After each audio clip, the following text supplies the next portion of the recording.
25th of May, Rabbi Levitt being substituted by Rabbi Fabian. Ezra.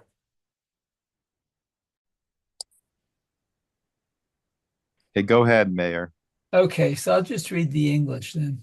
Uh, Thus said Cyrus, king of Persia, all the kingdoms of the earth has Hashem, God of heaven, given to me, and he has commanded me to build him a temple in Jerusalem, which is in Judah. Whoever is among you of his entire people, may his God be with him, and let him go up to Jerusalem, which is in Judah, and build the temple of Hashem, God of Israel. He is the God, which is in Jerusalem.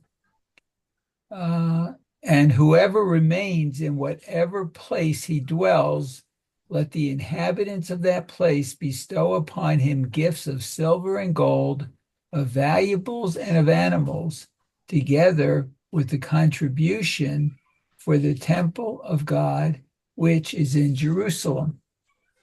So the heads of the families of Judah and Benjamin, and the Kohanim and the Levites, with all those whose spirits God had aroused, got up to ascend and build the temple of Hashem, which is in Jerusalem. Okay, and that was the second temple. That was close to 50,000 people, Wow. and the reason why he instructed people to give money and animals was to help that the poor people who didn't have money to make the trip could also join in. Ah, But he apparently he didn't want um, he didn't recognize God as the God of the whole world. He only said, God of Jerusalem, to pay wow. attention, because he felt like God had given him dominion as the king over the rest of the world. And somehow the further he apparently the leaving people, all the goldsmiths and the silver, or whatever, all of the wealth leaving had certain negative ramifications in his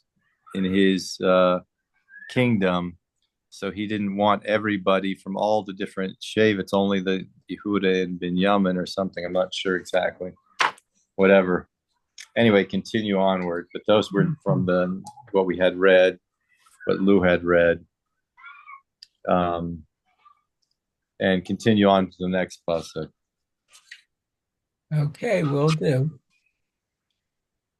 Okay, so it says, this is Vav, B'chol sevivotehem chizku videhem b'chlei kesef b'zahav barhush u'b'bahema u'b'magdanot levad al kol hitnadev.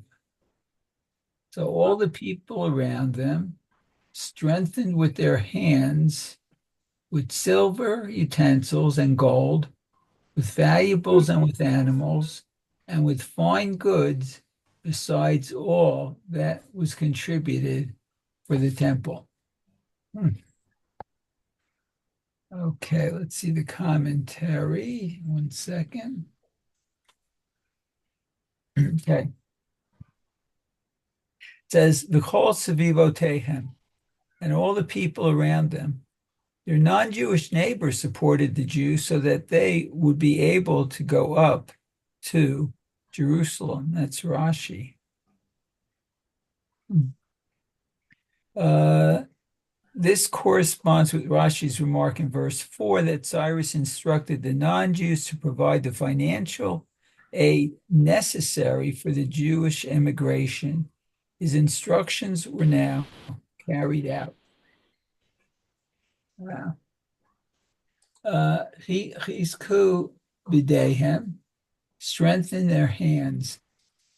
The familiar idiom, chizku yedehem, they strengthen their hands, is altered in this passage to Chizku b'dehem, biyadehem. They strengthened in their hands. Malbim observes that this expression, strengthening the hands, is appropriate in reference to the feeble and the irresolute, those whose hands are weak. The exiles, however, were not wanting in the inner resolution. They were simply in need of funds. Thus, in presenting the gifts, the non-Jews did not strengthen the hands of their Jewish neighbors. They merely placed monetary assistance in the hands of the Jews who were already fortified with the required determination. Okay. Interesting. Yeah. Uvebehema, and with animals, and that's for transport, according to the Ibn Ezra. Uva migdanot, and with fine goods. This is a general term for the costly, highest quality item of any category, such as clothing, food, or jewels. That's the Ralbag. Thank you very much. Levad al kol heat nadav, besides all that was contributed. The treasure given to them by the king's decree was, besides the contributions for the construction of the temple, volunteered by the non-Jewish neighbors. That's according to Rashi. The silver, gold, valuables, and animals were to provide the finances and the transport for the trip. That's the Malbim. And in the Talmud, Arachin stipulates that the contributions for the establishment of the temple may not be accepted from non-Jewish sources. Wow. This precept is based on the refusal of the elders of Israel to permit the participation of the Samaritans in the construction of the temple.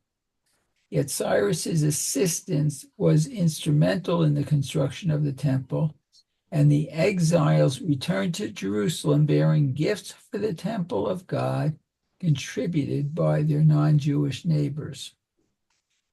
Tosafot justifies this by referring to the word of the prophet Isaiah, wherein Cyrus is extolled as the builder of the city of Jerusalem and the restorer of the temple. The assistance rendered by Cyrus and those under his sovereignty could be accepted because it was the fulfillment of the stated will of heaven. Wow.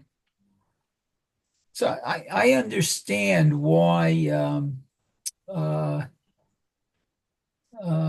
was a problem with the Samaritans, because I think they followed only the written law as opposed to, the Talmud, the rabbinic law.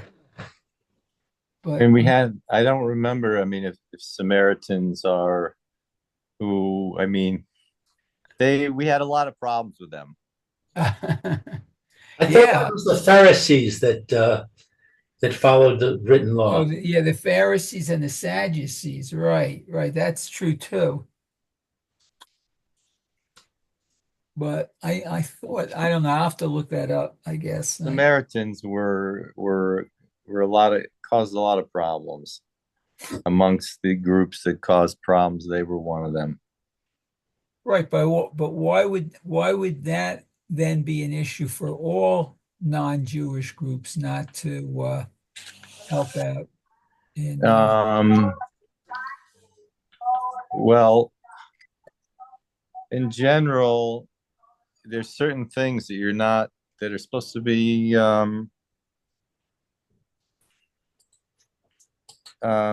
there's a basic idea about certain things, receiving presents for certain things. For example, I mean, I've heard it, like the question is, say if a non-Jew comes and says he wants to give, some money for a yeshiva. Uh-huh. So some will take it and some won't take it. There's well-known, I Oh, think Briskers, wanted money coming from people. They won't even take money from Jews who don't keep Shabbos. wow. So, and I think that originally when Reb Chaim Volozhin came to the Vilna Gaon to build the first yeshiva, he had this idea about the first yeshiva, which ultimately became the Yeshiva of Volozhin. Uh-huh. Vilna Gaon turned him down and said no, his first attempt. Wow. So why did he turn him down? So then he came back, I don't know, it was a year later or whatever, and he said yes. So he asked him why the first time no and now yes. He said the first time it wasn't a shame Shemayim. I saw you were too excited. You had Yetzer Hara mixed into the picture there. That was not the way to build the first yeshiva. Uh-huh. Now you come back and I can see that it's truly l'shem. It's your intentions are l'shem Shemayim. You don't have that excitement that comes with the Yetzer Hara. Wow. So when you're building things that are of certain holiness, you want them to be the donators to be holy donators. I mean, it wasn't simple like when we learned this out from the building of the Mishkan. He said that the lashon is nediva slave, has to be like wholehearted donations, meaning l'shem shamayim donations. If you weren't going to give to the building of the Mishkan properly, so Moshe Rabbeinu didn't accept your donation. And there's something I understood that if the ability to sit and learn in a place, I noticed myself sometimes, some places it's easier to learn Torah. And it just, there's less thoughts coming in your head. And this has to do with how it was built. Was it built by Arab workers? Was it built by Jews? Was it built l'shem shamayim money or not l'shem shamayim money? This affects the makshavas, the thoughts that people have when they're in a place davening or learning, has to do with how l'shem shamayim, the building in itself, was. Uh-huh. So when you're building the Beis Hamikdash itself, which is the holiest place of the Jewish people, you want it to be l'shem shamayim. Obviously, a goy is not. He's not doing it l'shem shamayim. He's doing it l'shem kavod, l'shem schar, l'shem something. Goyim don't have even an ability to be be'etzem. I don't think. I'm not. I mean, there's righteous. There are known to be certain righteous goyim. They save Jewish lives, and they'll be rewarded for it. But there's a difference in the basic neshama of a Jew and a goy. A Jew's ability to be able to do something l'shem shamayim is completely different than a goy's is. Goy has their potential and their purpose in this world, and the Jews have our potential and purpose, which is completely different. We're here and we took upon ourselves to fix up the head of Adam Arishan and fix up the whole of creation. And the Jewish neshama is equipped to do that and can affect things all the way. Even the smallest Jew can affect things all the way in all the realm of Shemayim ad Haaretz. A goy doesn't have that same ability. Wow. Mm-hmm. That's one of the basic mistakes that Jews make in terms of interaction or whatever with Goyim. They don't understand what a Jew is and what our purpose is. Okay.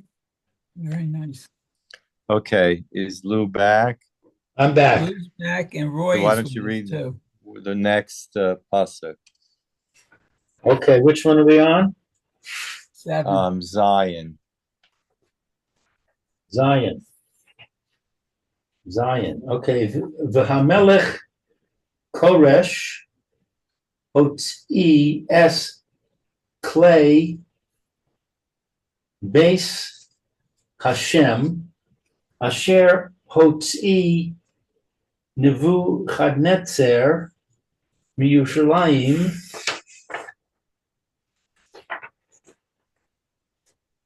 V'yitneim Beves Elokav. So it says, King Cyrus removed the vessels of the temple of Hashem that Nebuchadnezzar had removed from Jerusalem and placed them in the temple of his gods. Oh, so Cyrus was an idol worshiper. Apparently. I thought Cyrus was the son of Esther. I thought so too. Okay. All right, let's look at the commentaries. The vessels of the temple of Hashem. According to Rashi, this was the fulfillment of Jeremiah's prophecy concerning the vessels that remain in the temple. They will be brought to Babylonia, and they will be there until the day that I attend to them. That's Hashem or that's Jeremiah? I wonder. Say over again. When it says, Yirmiyahu was saying over the word of Hashem in the end of the day anyway. yeah, Beginning, whatever. Koamar Hashem, he probably said. Right. And return them to this place, i.e., during the days of Cyrus, according to Rashi. Nebuchadnezzar exiled the Jews and plundered the temple on 3 occasions. And there's a table that describes that, I guess.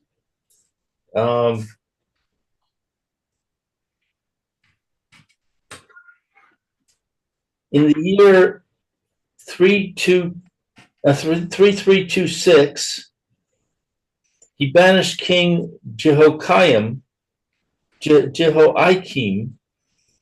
and brought some of the vessels of the temple of Hashem to Babylon. The next year, he brought King Jehoiachin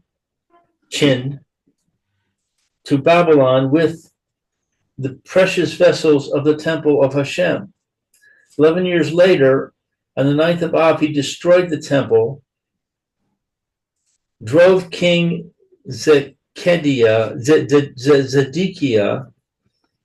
and the nation into exile, and carried off all the remaining temple vessels to Babylon.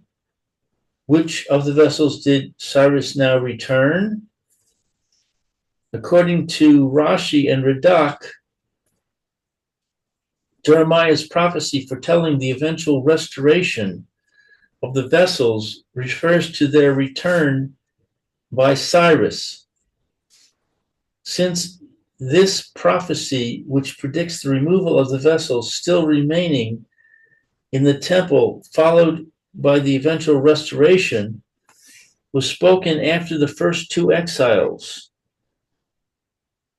it is clear that in Rashi's and Radak's opinions, the vessels brought to Babylonia in the 3rd exile were returned by Cyrus. An additional clue can be gleaned from Daniel 1:2, which specifies that the vessels spoiled during the 1st exile were deposited by Nebuchadnezzar into the treasure house of his gods. This corresponds to the description of the returned vessels in our verse that Nebuchadnezzar had placed in the temple of his gods. This seems inconsistent with 2 Chronicles 36:7, which records that Nebuchadnezzar brought the vessels to his palace. Perhaps the treasure house of Nebuchadnezzar's gods was housed in his palace. Evidently, when Cyrus also returned the utensils taken in the first exile, evidently then Cyrus also returned the utensils taken in the first exile. Whereas the vessels confiscated during the first and last Judean exiles were clearly returned by Cyrus, the fate of those utensils taken during the second exile is not certain. Ramban to Megillah, however, disagrees with Rashi, citing the statement in the Talmud that Achashverosh used the temple goblets taken by Nebuchadnezzar. Since this took place some years after the return described here, it follows that Cyrus did not restore all the temple vessels. He returned only those vessels that Nebuchadnezzar had plundered. So this Cyrus is before Nebuchadnezzar, is before Achashverosh. That's what it sounds like. So it's obviously not Esther's son. Yeah, I think there were 2 Cyruses. And the second Esther's son. I believe that the party, Achashverosh made a party, right? A famous party. Right. I think that was a party celebrating that it was 70 years after the destruction and the Beis Hamikdash wasn't being built. Yes, I understand that also. And I also understand that Belshazzar did the same thing.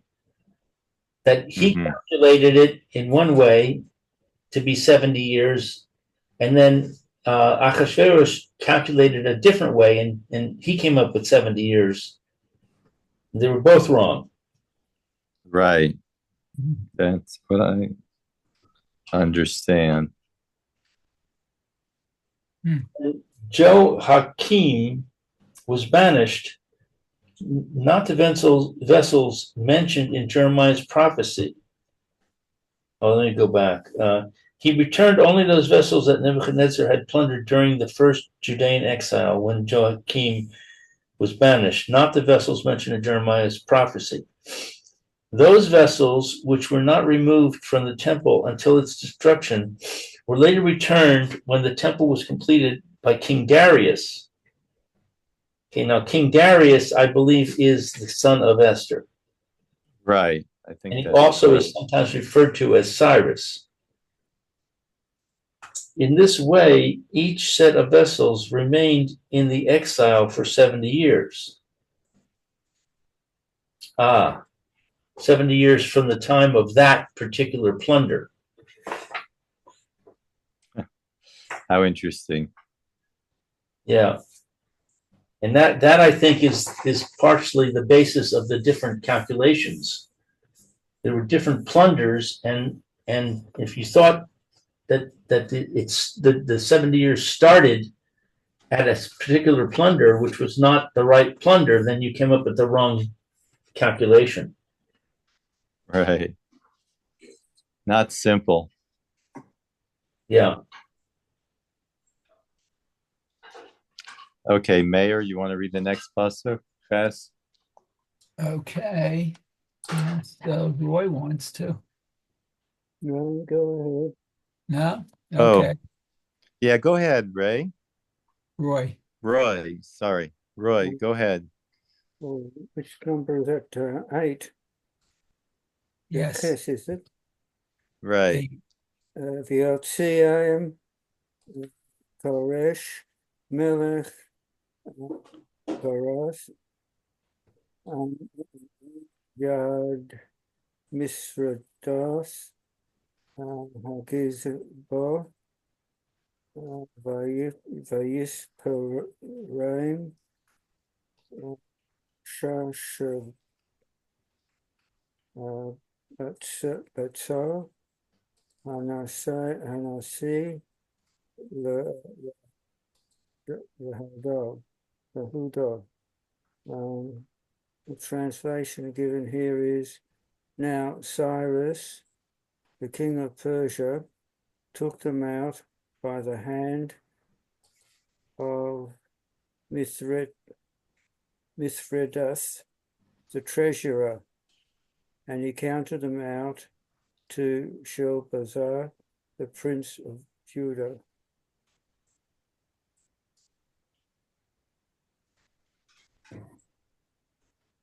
You have any of the commentaries you want to say? The phrase, now King Cyrus took them out, says, first he took them out of the pagan temple so that they should be fit for the use in the temple of God. Then he removed them from his possession by the hand of Miderath, the treasurer. That's Melbourne. By the hand of Miderath, the treasurer, that phrase, such was the name of Cyrus's treasurer. And Cyrus commanded him to take them out.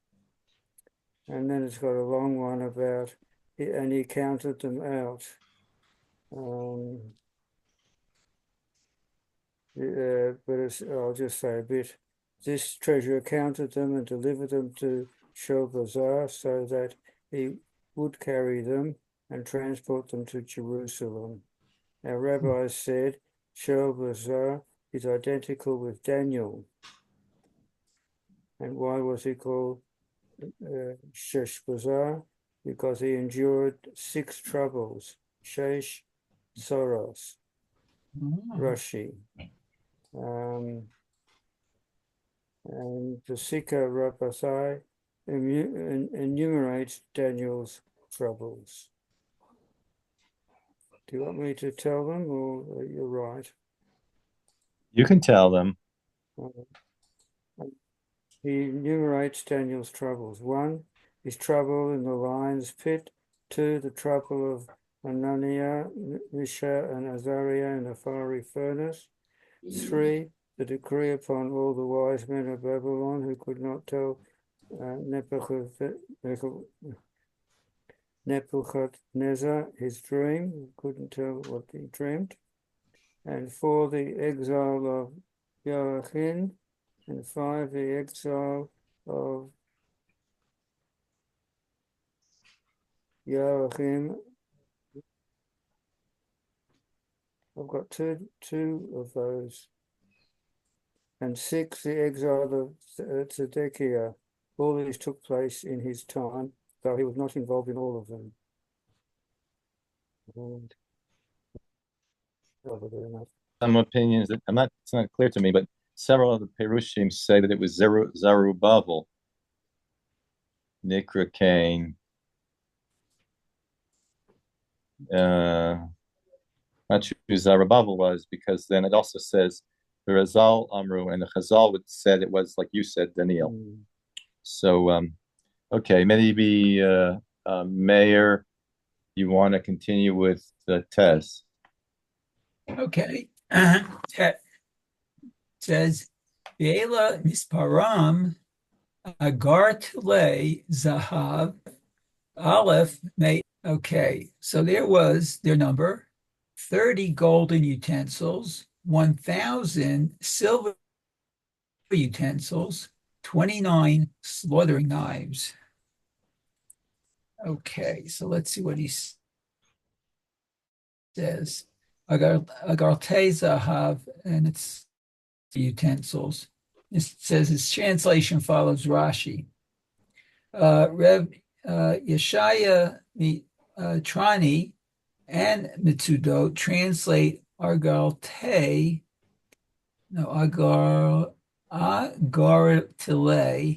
as wash basins from which water was poured for washing the hands of the Kohanim during the temple ritual. It's appropriate. You're a Kohen, so you get to read about the Kohen washing the Kohen's hands. That's right. Absolutely. So Talmud Yushalmi in Yoma explains that these utensils were bowls for the blood of the temple offerings. The agar tile zahav, the golden bowls, were for the sacrificial lambs, and the agar tile kesef, silver bowls, for the sacrificial bulls.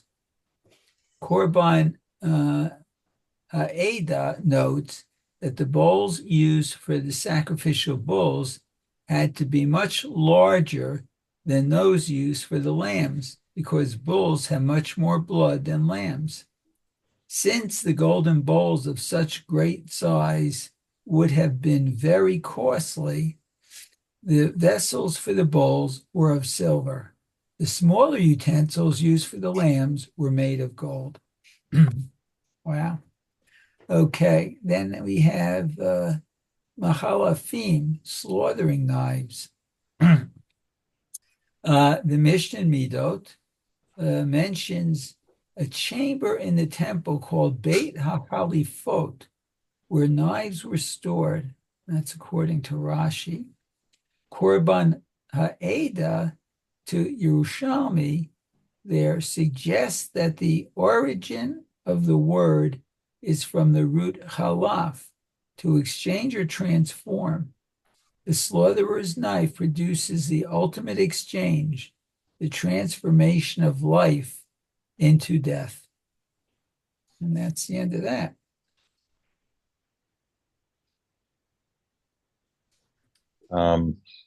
Okay, Lou, you want to continue? Okay. So we're on 10 now? Yes. Yes. Okay. Kesef? No. V'ahav shloshim kifore kesef mish. No, you missed the first word. Kifore zahav shloshim. Right. Kifore zahav shloshim. Kifore kesef mishnim. Arba meos va'asara.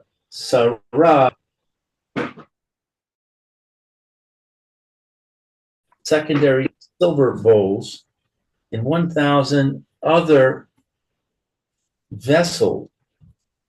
Wow. So the commentary says golden bowls. These bowls were also used for bringing the sacrificial blood to the altar. Kifor is derived from the Aramaic. The Kohanim cleansed their hands by wiping them along the edges of these bowls. Since kifore literally means wiping bowls. Secondary silver bowls. The silver bowls were second in value. Metzudos renders doubled silver bowls, the kind that could be used from either of two sides. The bowls consisted of two convex sections joined at the base.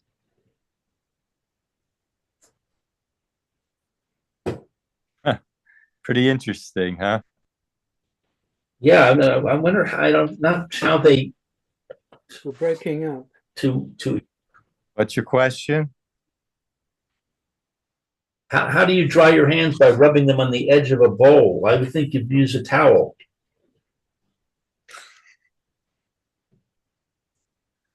I guess they were just taking off the excess liquid that was enough that you could rub it on the side of the bowl. And I don't know what the, in terms of using towels, I don't know. Yeah. Based on English, you have to ask the mayor. He's supposed to be the Kohen, so. Mayor, what do you prefer, a side of a bowl or a towel? I prefer a towel myself, but